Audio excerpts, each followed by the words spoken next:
आमे जड़े लोकटे जो स्वर्गर अच्छा करेक्ट आज्ञा नाँ जदि आम एलिगेशन आनिबा कि सी हाँ ब्रिज बंका करदेले हाँ सी तो नांती ताकू स्पष्टीकरण दबा सी सूर्य को 55 इयर्स पब्लिक लाइफ रे सी ऊपर एलिगेशन आने पूर्व गोटे डिपार्टमेंट सी निजे पचारिया कथा आ आज्ञा सी जो ओवर ब्रिज जो हेची प्रथम आज्ञा कथा से जो over bridge is connected to highway बुझंतु हाईवे रो सर्विस रोड को कनेक्ट हेची तो निश्चिंत से कंसर्न डिपार्टमेंट प्लस हाईवे दी जन संगे मिसिकी से डिजाइन हेतिबो नल हाईवे अप्रूव किम दबो दबनी प्रथम कथा द्वितीय कथा से जो मो ना कहते जे कि आम परिवार ना कंसर्न जमी अच्छी बोली से जगह बंकी हेगला बोली जो आज्ञा कहउछन आज्ञा तार स्पष्टीकरण मु भल भाव रे दे दूची से ब्रिज है 2013 तारीख 13 मास 13 साल पर ठीक आज्ञा अछि ना सीटी गोटे हलदिया पदर बहु आमर गोसणा गाँ एक्चुअली एंड टा होची हलदिया पदर जमीटा मौजाटा बुझिपारे आज्ञा आज्ञा आज्ञा द एंड ऑफ गोसणा गाँ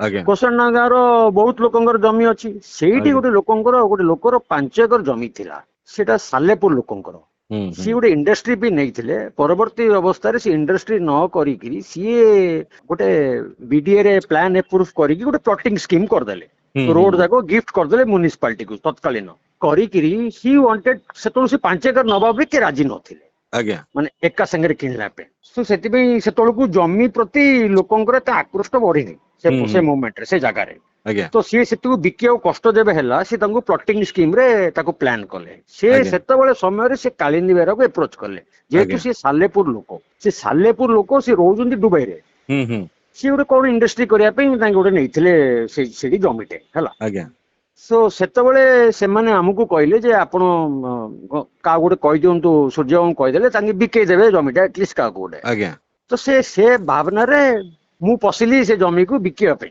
आ से जमी 2006-07 रे ही आमे तार 3/4 कि 4/5 जमी बिकी दीचु आज्ञा आज्ञा जदि भी अच्छी लास्ट को हमको भावंतु से जमी को बिकीचु माने हाराहारी 40 टंका 30 टंका स्क्वायर फुट रू नहीं 60-70 टंका बंद भीतर बिकी दीचु जमीटा को बुझिपारे आज डेट रे से जमी 3000 टंका स्क्वायर फुट भी के दबनी माने एमिति कथा जदि आमको से प्रकार ज्ञान भी था सीढ़ी ओवरब्रिज होची आउ सीढ़ी काली सकाळे बस स्टैंड शिफ्ट होची से जगह कौन बिकाई था मो कथा बुझंतु आज्ञा सो आपण तो बीडीए पाखरु से काढी परिबे से 5 एकर जदि से 5 acre was affecting that bridge मु तो जानिनी इफ दैट वाज एफेक्टिंग मु जानि जी that is no way connected but if that is connected तो से मान तो अधिग्रहण करि परथांते ब्रिज ता आपनकर सरकारी जगह पे हबो जदि प्राइवेट जमी दरकार से अधिग्रहण करेंगे आज डेट भी करेंगे असुविधा कौन अच्छी मुझे बुझीपार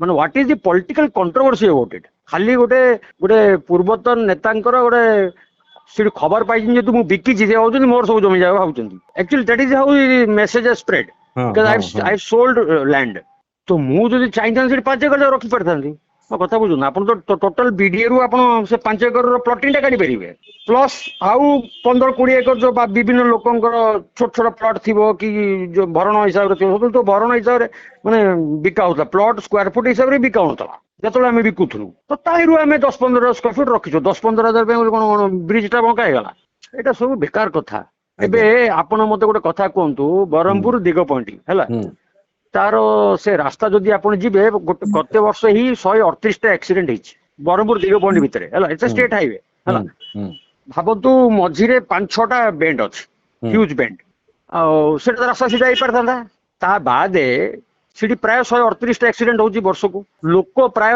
गत वर्ष भितर 60-70 लोक मरी थे क्वेश्चन होची आमको से बेंड जगार आमको ट्रैफिक रो नियंत्रण करिया पड़िबो से जगह हम्स दबा पड़िबो ये ड्रंकन ड्राइविंग को एलाउ करिया हबनी ट्रैफिक रेगुलेशंस को फॉलो करिया पे लोकन को हेलमेट पिंधा को बाध्य करिया पड़िबो एक्सीडेंट हो कहीं जदि भी आपन को लागू जे से डिजाइन फॉल्टी से डिजाइन चेंज करंदो असुविधा कुड़ी अछि कार मोर कहवार अछि दीटा डिपार्टमेंट रो समन्वय रो हबो से ब्रिजटा आज हो कि काली की भी हो से हाईवे संगे हमर स्टेट कंसर्न डिपार्टमेंट से दिजन मिसिक आउटर करनंती के मना करछि हु स्टॉपिंग आपणकर गोटे गेट बजार ब्रिजटा हम सीटा भी तो यू टर्न हम एमती पूरा सेटा कौन जन बिल्डिंग ऊपर नेबे कि तो then you to buy that ना तो हु ताऊ के बना करछि कि लोग किनि परिबे प्लॉट किनिंग करि परिबे असुविधा कोडी अछि ଏବେ ବି ଆପଣ କୁହନ୍ତୁ ଏବେ ଆମେ ଆଇଆରସି ରହୁଛେ କି ଶହୀଦ ନଗର ରହୁଛେ, ଯଦି କାଲିକି ସରକାର କହିବ ନାଇଁ 80 ଫୁଟ ଆମକୁ ରାସ୍ତା କରୁ 40 ଫୁଟ ଅଛି, ଅବଶ୍ୟ ଘର କିଣା ହବ। ଯେବେ ଆମେ ପରିକ୍ରମା ଟା କରିଲୁ ସମସ୍ତଙ୍କୁ ତ କିଣା ହେଇକି ତ କରାହେଲା, କିଣା ହେଇକି କିଣା କରାଗଲା, ହେଇକି ପୁଣି ଜାଗା ବି ଦିଆଗଲା, ଘର ଦିଆଗଲା। ହଁ ନାଇଁ ନାଇଁ ଆପଣ କିଣି ପାରିବେ, ହୁଁ ଅସୁବିଧା କିଛି ନାହିଁ। କଣ ଆଇରେ ରାଜନୀତି କରିବା କିଛି ଆବଶ୍ୟକତା ନାହିଁ। କଣ ଅସୁବିଧା କଣ କଣ ଅଛି, ଖାଲି ଖବର ପାଇଗଲେ ସେଠି ସୂର୍ଯ୍ୟପାତ ଜମି ଅଛି ସେଥିପାଇଁ ବେଣ୍ଡ ହେଇଗଲା। ଆରେ କି ଜଣେ ସାର୍ କିଏ ବେଣ୍ଡ କରିପାରିବେ ବ୍ରିଜରେ? ହଁ 2013 ପରେ ସାର୍ 12-13 ପରେ ଆପଣ ଦେଖିଦେବେ ଯୋଉ ଏକ୍ଜାକ୍ଟଲି ଡେଟାଟା। ଆଜ୍ଞା ପ୍ଲସ୍ ଆପଣ ସେ ବିଡିଏ ର ଇଏ ମ୍ୟାପ୍ ଟା ବି କାଢି ପାରିବେ ଟୋଟାଲଟା। ଆଜ୍ଞା ଆଜ୍ଞା ପ୍ଲସ୍ ଆଉ କାହାର ଜମି ଅଛି ବି କାଢି ପାରିବେ। ସମସ୍ତଙ୍କ ଲୋକ ଯାଉଥିବ, ସେତେବେଳେ ସରକାରକୁ ଲାଗିଥିବ ଯେ ତା ସରକାର ତା ଜମି ଉପରେ କରିବ। ଯଦି ଅଧିଗ୍ରହଣ କରିବାକୁ ପଡୁ ତାର କଷ୍ଟ ବଢୁଥିବ, ସେଥିପାଇଁ କରୁନଥିବ। ଆଜ୍ଞା ଆଉ ପ୍ଲସ୍ ନହେଲେ ସେ ସିଧା ବି ନବ କେମିତି ଆଜ୍ଞା? ସେଟା ହାଇୱେ ର ସେରିଜ୍ ରୋଡ କୁ ଆଟାଚ୍ ହବ। ସେ ସିଧା କଣ ହାଇୱେ ରେ ଲ୍ୟାଣ୍ଡ କରେଇବ କି? ସେ ଆଉ ଥରେ ୟୁ ଟର୍ନ କରେଇବ। ତ ସେଇଟା ତ ହିଁ କରିଛନ୍ତି। ତ କଣ ହେଇଛି, ସେଠି ଦିଟା ବ୍ରିଜ କରିବାର ଥିଲା, ଗୋଟେ ଇନ ଗୋଇଂ ଗୋଟେ ଆଉଟ ଗୋଇଂ କଥା ହେଇଥାନ୍ତା। ଆଉ ଗୋଟେ କରନ୍ତୁ, ଏବେ ଅସୁବିଧା କୋଉଠି ଅଛି? ଏବେ ବି କରିପାରିବେ, ପଲିଟିସାଇଜ କରିବାର କିଛି ଆବଶ୍ୟକତା ନାହିଁ। ଆଉ ମୁଁ କେମିତି ଜାଣିବି ଆଜ୍ଞା ଆଉ କାହାର ଜମି ଅଛି? ଆମେ ତ ଯଦି ସେମିତି ମୁଁ ଜାଣିଥିଲି ଗୋଟେ ବ୍ରିଜ ହଉଛି ଆଉ ଯଦି ବସଷ୍ଟାଣ୍ଡ ଯାଉଛି ମୁଁ ଜମି ବିକି ନଥାନ୍ତି ଆଜ୍ଞା। ହଁ ନାଇଁ ନାଇଁ ସେ କହୁଛନ୍ତି, ଆମେ ଯଦି ବଙ୍କା କରିଦେଲୁ କହୁଛନ୍ତି, ବାବା ଯଦି ବଙ୍କା କରିଦେଲେ କହୁଛନ୍ତି ତ ଜମା ବିକି ନଥାନ୍ତେ ଜମି ଯାକ। ମାନେ ସେଇଟା ଭରଣ ହିସାବରେ ବିକା ହେଇଛି, ସେ ବି ଗଲାନି ସାର୍, ସ୍କୋୟାର ଫୁଟ ରେ ବି ନାହିଁ। ସେଇଟା ଗୋଟେ ମାଛ ଦରରେ ବିକା ଯାଇଛି। ସିଏ ଆମକୁ ପାୱାର ମୁଁ ପାୱାର ନେଇକି ବିକିଦେଲି, ତାଙ୍କୁ ପଇସା ଦେଇଦେଲି। 5 ଏକର୍ସ 5 ଏକର ଥିଲା ତାଙ୍କର। ଯଦି ମୋ ଉପରେ ଯୋଉଟା ଆସୁଛି, ମୁଁ ଜାଣିନି ସେଟା ବ୍ରିଜ କୁ କଣ କନେକ୍ସନ ମୁଁ ଜାଣିନି।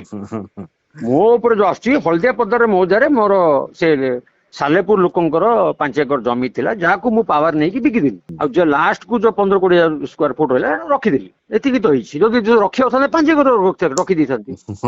ସେତେବେଳେ ତ ସିଦ୍ଧାନ୍ତ ମହାପାତ୍ର ତ ବୋଧେ ଏମପି 9-14 ନଥିଲେ, ବୋଧେ। ସେ 9 ପରେ ଆସିଲେ। ବ୍ରିଜ ହେଲା ବେଳକୁ ତ ସେ ଏମପି ଥିଲେ ବୋଧେ, 9-14 ଏମପି ଥିଲେ ନା କଣ ହଁ ବ୍ରହ୍ମପୁର? ସେ ଭିତରେ ବ୍ରିଜ କାମ ହେଇଥିବ 12-13 ରେ। 12-13 ସିଏ ହେଇଛି। ତ 19 ପର୍ଯ୍ୟନ୍ତ ଥିଲେ ନା ଏମପି। ଏମପି ଥିଲେ 19 ପର୍ଯ୍ୟନ୍ତ। ସେ ସେତେବେଳେ କଥା ଉଠେଇଲେନି କାହିଁ, ଆଜି କାହିଁ ଉଠଉଛନ୍ତି? ସିଏ ଉଠେଇବେ, କାହାକୁ ଉଠେଇବେ? ଧର ମୁଖ୍ୟମନ୍ତ୍ରୀଙ୍କୁ କହିପାରିଥାନ୍ତେ ଏମିତି ହଉଛି ସେମିତି ହଉଛି ଏଥର ଆମେ ଅସୁବିଧାରେ ପଡିବୁ କରିବୁ, କହିପାରିଥାନ୍ତେ। ଆପଣ ବାପାଙ୍କ ସହିତ ଡିସ୍କସନ କରିପାରିଥାନ୍ତେ। ସେଇଟା ଡିପାର୍ଟମେଣ୍ଟ କୁ ହାଇୱେ ର କନେକ୍ସନ ରେ କିଏ ପଶୁଥିଲା ସେତେବେଳେ sir? Because national highway authority ସାଙ୍ଗେ ସେ ବ୍ରିଜ କନେକ୍ଟେଡ ହେଇଛି। ସେ ତାଙ୍କର ଇଣ୍ଟର ଡିପାର୍ଟମେଣ୍ଟାଲି କଥା ହେଇକି ବ୍ରିଜ ହଉଥିଲା। ସେ କନସର୍ନ ଡିପାର୍ଟମେଣ୍ଟର କଣ ଆମେ ମିନିଷ୍ଟ୍ରି ହେଡ କରୁଥିଲୁ ଯେ ଆମେ ଜାଣିପାରିବୁ, ଖବର ବି ଆସିବ। ସେଇଟା ଭୁଲ ଯିଏ ବି କହୁଛି। ସେ ଖାଲି ଭାବୁଛନ୍ତି ଯେ ସୂର୍ଯ୍ୟପାତ୍ର ପୁଅ ଜମି ବିକୁଥିଲା ତ ତାର ଜମି ସେଥିପାଇଁ ବଙ୍କା ହେଇଗଲା। ଲୋକଙ୍କର ଯେମିତି ଗୋଟେ ମାନେ ଲୋକାଲ ସ୍ପେକୁଲେସନ। ଯଦି ବି ସେଇଟା ସ୍ପେକୁଲେସନ ଯଦି କହୁଛ ତାହେଲେ ଏବେ କରିଦିଅ ଗୋଟେ ବ୍ରିଜ, ଅସୁବିଧା କୋଉଠି ଅଛି? ଏବେ ବି ଜମି ଅଛି, ଅଧିଗ୍ରହଣ କରିଦିଅ। ସେତେବେଳେ ସାର୍ ଆଉ ଗୋଟେ ଜିନିଷ ମନେ ରଖିଥାନ୍ତୁ, ସେତେବେଳେ ଯଦି ଜମି ଅଧିଗ୍ରହଣ କରିଥାନ୍ତେ ଆମେ ଅଧିକା ଲାଭରେ ଥାନ୍ତୁ। ତ ଏଇଟା ଭୁଲ ଯିଏ ବି କହୁଛି। ନାଇଁ ସାର୍ ସେ ଓଟିଭି ଗୋଟେ ଷ୍ଟୋରି କରିଦେଲା, ସେଟାକୁ ଗୋଟେ ଚାଲିଛି ଆଉ ଗପ ଆଉ। ଏଟାକୁ ମୁଁ କାଉଣ୍ଟର କରିନି ଆଉ କଣ ଏଇଟା କାଉଣ୍ଟର କରିବି ସାର୍? ଅଛି ଯେ କଣ କରିବ କାଉଣ୍ଟର କରିବି? ଡିଟେଲ କାଢି ଦଉନାହାନ୍ତି, ସେ ଏରିଆର ଯେତେ ଦଲିଲ ଅଛି କାଢି ଦଉନାହାନ୍ତି, ଜଣା ପଡିଯିବ କାହାର ଜମି ଅଛି। ସେଇଟା ବି ତ ଅଛି ନା। ଏବେ ବି ସାର୍ ଏବେ ବି ସରକାର ତାକୁ ଯଦି ଲାଗୁଛି ଗୋଟେ ବ୍ଲଣ୍ଡର ହେଇଛି ଭାବୁଛି, ରେକ୍ଟିଫାଇ କରିକି ଆଉଟ କରିଦିଅନ୍ତୁ। That is a solution. Now bridge has to be made straight, otherwise accident, we cannot stop accident if the government feels or the public feels, we should do it again. And ଆଉ ଗୋଟେ ମାନେ ଇନଗୋଇଂ ଆଉଟଗୋଇଂ ଗୋଟେ କରନ୍ତୁ, ଜମି ଅଧିଗ୍ରହଣ କରିଦିଅନ୍ତୁ, ଅସୁବିଧା କୋଉଠି ଅଛି? It is all about budgetary provision ନା। ନହେଲେ ତ ସବୁ ହାଇୱେ ଟା ଷ୍ଟ୍ରେଟ୍ ହେଇକି ପଳେଇଥାନ୍ତା। ଏଇଟା ଲୋକଙ୍କ ମାଇଣ୍ଡରେ ରହୁନି ଯେ ରୋଡ ହଉ ବ୍ରିଜ ହଉ, ଫାଷ୍ଟ ସରକାର ଚାହିଁବ ତାର ନିଜ ଜାଗା ଉପରେ କରିବା ପାଇଁ, ଯୋଉଠି ତାକୁ କମ ଅଧିଗ୍ରହଣ କରିବାକୁ ପଡେ। କେବେ ବି ଚାହିଁବନି କିଣିକି କରିବା ପାଇଁ, unless it is a very urban centre. Urban centre କିଣିପାରିବେ, କଷ୍ଟ ଏସ୍କାଲେସନ ହବ। ପ୍ଲସ୍ ସେଇଟାକୁ ଡିଜାଇନ ଟାକୁ ମ୍ୟାଚ୍ କରୁଛି ନା ହାଇୱେ ସାଙ୍ଗେ, ସେଇଟା ବି ଦେଖିବାକୁ ପଡିବ। ନହେଲେ କଣ ହବ? ସେ ଲ୍ୟାଣ୍ଡ ଟା କୋଉଠି କରିବେ ଆପଣ? ସେଟା କଣ ହାଇୱେ ମଝିରେ ଲ୍ୟାଣ୍ଡ କରିବେ? ନା ଆଉ ଥରେ ଗୋଟେ ୟୁ ଟର୍ନ ନେବାକୁ ପଡିବ। ଉପରେ ସିଧା ଚଢିଲା, ସେମାନେ ଚାହୁଁଥିଲେ ସେ ବ୍ରିଜ ଟା ଯାଇକି ସର୍ଭିସ ରୋଡ କାନେକ୍ଟ ହବା ପାଇଁ। So it's a perpendicular road. କେମିତି ଲ୍ୟାଣ୍ଡ କେମିତି କରିବ? You have to take a U turn. ତ କେତେ ୟୁ ଟର୍ନ ନେଇପାରିବେ ସେ ତାଙ୍କ ଉପରେ ଡିପେଣ୍ଡ। ଏବେ ବଡ ଆମର ଗେଟ୍ ବଜାର ଉପରେ ବ୍ରିଜ ଟା ହଉଛି, ସେଠି ବି ତ ୟୁ ଟର୍ନ ହବ ବାଧ୍ୟରେ। ଆପଣ ସିଧା ନେଇପାରିବେ କି? ପ୍ଲିଜ ଇଭେନ ଯେବେ ବି ମୁଁ ମୋର ଲାଷ୍ଟ 15-20 ହଜାର ସ୍କୋୟାର ଫିଟ୍ ରେଜିଷ୍ଟ୍ରେସନ ବି କଲି, ସେତେବେଳେ ବି ଜମି ଅଧିଗ୍ରହଣ ନୋଟିସ କିଛି ଆସିନି। କି ବ୍ରିଜ ଆସୁଛି କି ତମର ଜମି ଯାଉଛି କି ସେମିତି କିଛି ନୋଟିସ ଆସିନି। ବିକିଲୁ କି ରେଷ୍ଟ୍ରିକ୍ଟ ହେଲା କି ବନ୍ଦ ହେଇଯାଇଥାନ୍ତା। ମେ ବି ଗଭର୍ଣ୍ଣମେଣ୍ଟ ନେଭର ୱାଣ୍ଟେଡ ଇଟ୍ ଅଲସୋ। ସେଠୁ ଷ୍ଟୋରି କର ଯେ ଡିପାର୍ଟମେଣ୍ଟ କହିଲା କି କଣ? ନାଇଁ ଡିପାର୍ଟମେଣ୍ଟ କଣ କହିଲା କି? ଡିପାର୍ଟମେଣ୍ଟ କିଛି କହିନାହିଁ। ଡିପାର୍ଟମେଣ୍ଟ ନ କହିଲେ ଆପଣ କାହାକୁ ବେଶ କରିକି ଆଲୋଚନା କରିବେ?